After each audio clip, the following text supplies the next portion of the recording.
My life was in danger the moment I discovered my doctor had covered up a fatal error. He wasn't afraid of the truth. He was afraid of me, and if I exposed him too soon, the hospital would bury me before the story ever surfaced.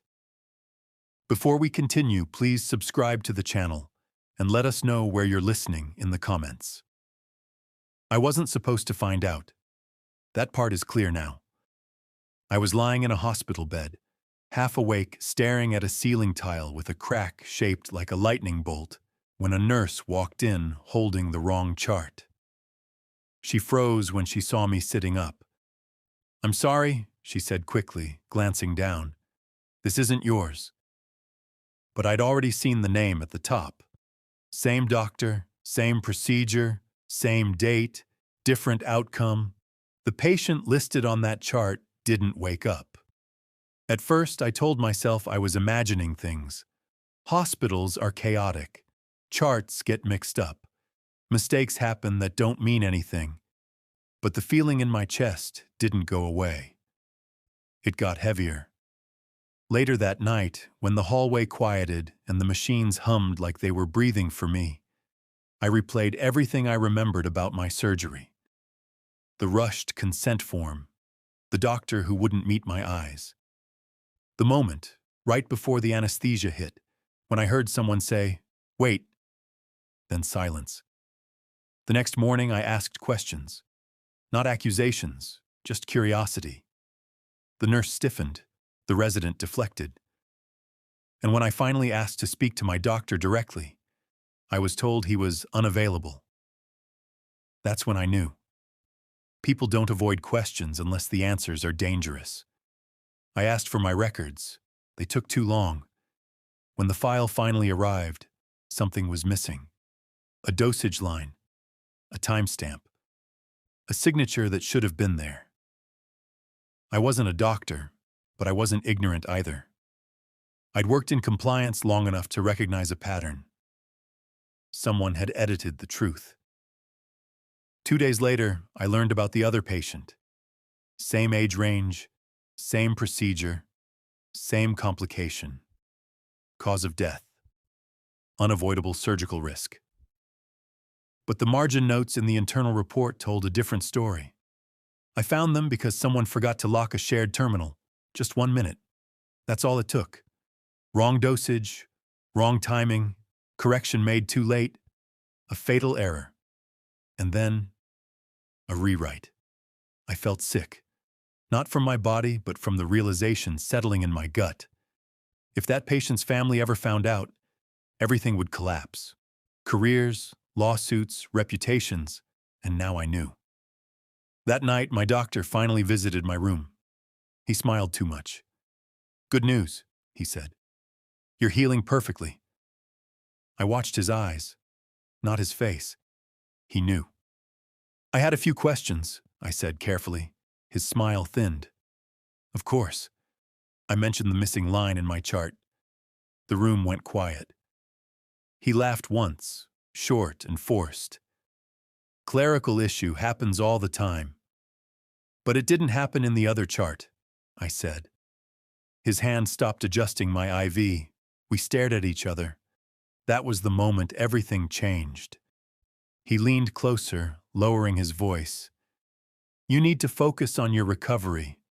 Digging into things you don't understand can be stressful." It sounded like concern. It wasn't. The next morning, my access to records was revoked. A social worker visited, asking about my mental state.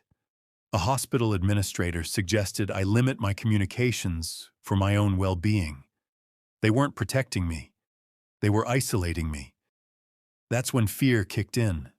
Not panic, but clarity. I wasn't dealing with one doctor anymore.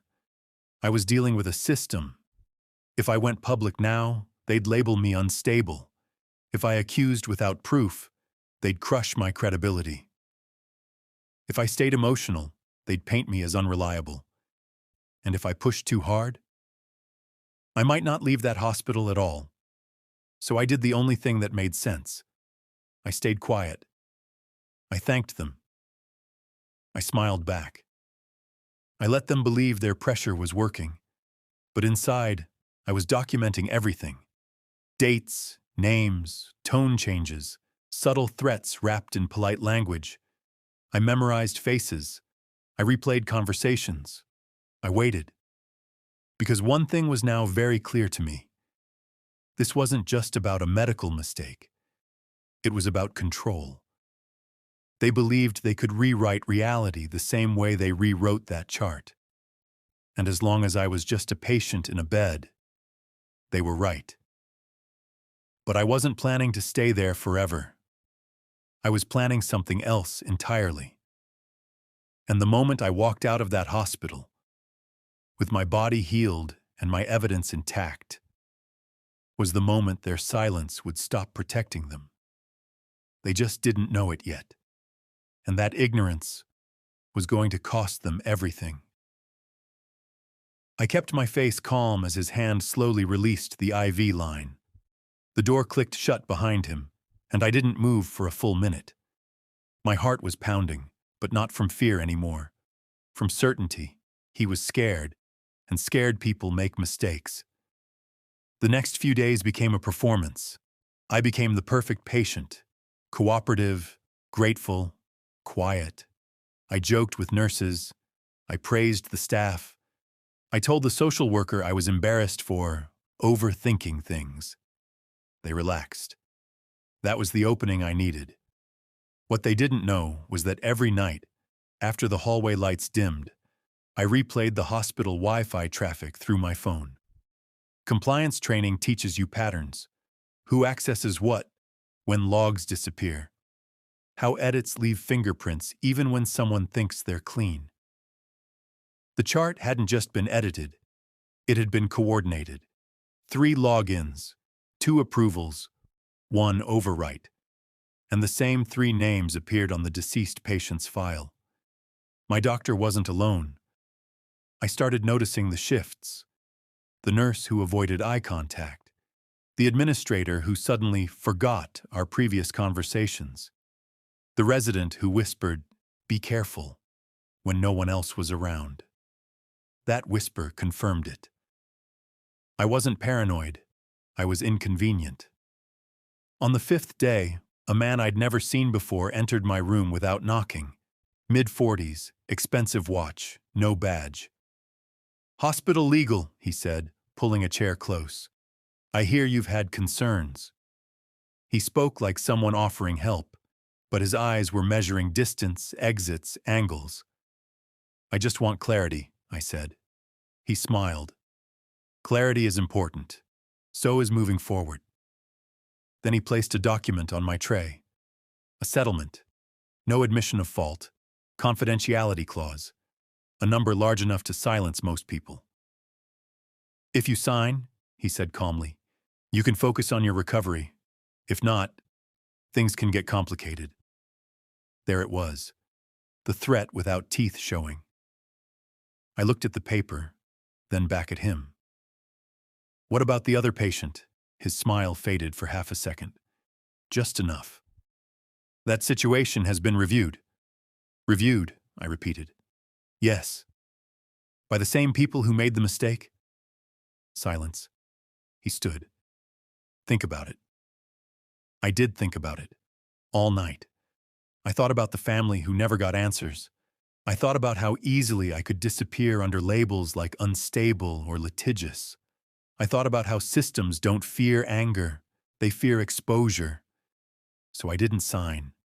Instead, I asked to be discharged. Suddenly, there were delays, paperwork issues. Just one more observation night. They wanted time. I used it better than they did. The next morning, while a nurse updated my vitals, I casually mentioned the other patient's name. Her hand shook. "I don't know what you're talking about," she said too quickly. But her eyes told me everything. Fear doesn't lie. That afternoon, I emailed the hospital from my personal account. Not an accusation, not a threat. Just a formal request for clarification about inconsistencies in my records. copied to an external compliance address I knew they monitored closely. Within minutes, my doctor was back in my room. This time, no smile. "You're making a serious mistake," he said quietly. "No," I replied. "You already made it." His jaw tightened. "You don't understand the consequences." "I understand them perfectly," I said. "You're afraid of losing your license. I'm afraid of letting this happen again." He leaned in. "People who fight institutions don't win." I met his stare. "People who rely on silence do." For the first time, he looked uncertain. That evening, my discharge was approved. Too fast. They wanted me gone. As I left the hospital, walking past the same front desk where families waited for news, I felt something shift inside me. This was no longer about what happened to me. It was about what they thought they could erase. At home, I organized everything: logs, screenshots, audio notes, timelines. I didn't send anything yet. I waited, because exposure without strategy is noise, and I wasn't interested in noise. I was interested in collapse. 2 weeks later, I received a voicemail. A blocked number. "You need to stop," the voice said. "This ends badly for you." That was the moment I knew I'd done everything right. They weren't offering money anymore. They were panicking, and panic always creates witnesses. I forwarded the voicemail to 3 places: an investigative journalist, a patient advocacy group, and a medical review board outside the hospital's influence. Then I waited again. The first article didn't accuse anyone. It just asked questions. The second one named patterns. The third one listed numbers. And suddenly, the story wasn't about me. It was about them.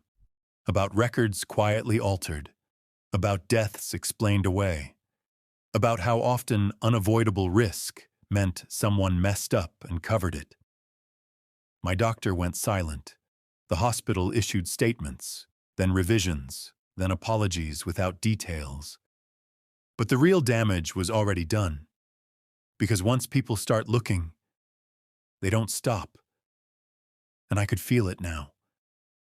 The weight that had pressed on my chest since that night in the hospital was shifting, moving, dropping. They still thought they could manage this.